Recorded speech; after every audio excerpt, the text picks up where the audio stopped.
কি পরিমাণ ডাব খাইছে দেখছেন? ডাব খাইয়া খাইয়া এখানে ভালো আছে। আবার আরো একটা জিনিস আছে, নাম বললাম না, আপনারা কে কে চিনছেন? ওই যে আরেকটা আছে, চিনতে পারছেন? এগুলা যে ক্যানগুলো, এগুলো দেখেন কোনো লোক নাই, একেবারে ফাঁকা।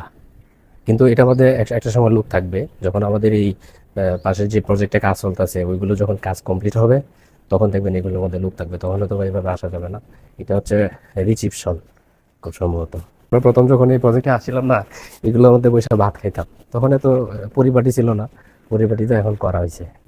শান্তি লাগে। কেমন লাগে এখানে আসার পরে? আসলেই ভালো লাগে, সত্যি কথা বলতে। এখানকার যে আবহাওয়া, এমনিতেও আপনার এই পানির পাড়ে গেলে, পানির পাড়ে সাগর পার, নদীর পার, ওইখানকার আবহাওয়াটা কিন্তু অন্যরকম, একটা শীতল আবহাওয়া থাকে। মানে অন্যরকম ভালো লাগে এই জায়গাগুলোর মধ্যে আইসা বসলে ভালো লাগে। এই যে দেখেন কতটা তার পড়ে রয়েছে, জিআই তার। আমাদের দেশে হইলে ওই বুট খাইলে তো নিয়ে।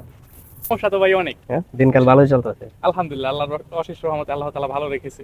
যদিও অসুস্থ, তারপর আলহামদুলিল্লাহ, মহান আল্লাহর কাছে শুকরিয়া।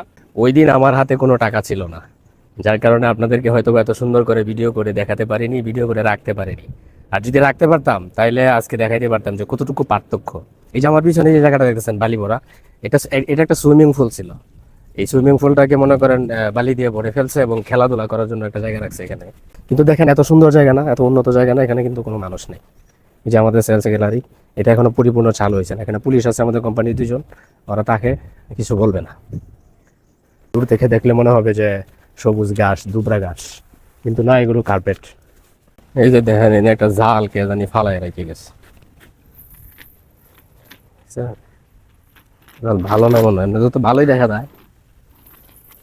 হে মামুন ভাই, কি অবস্থা? না, পোলাপান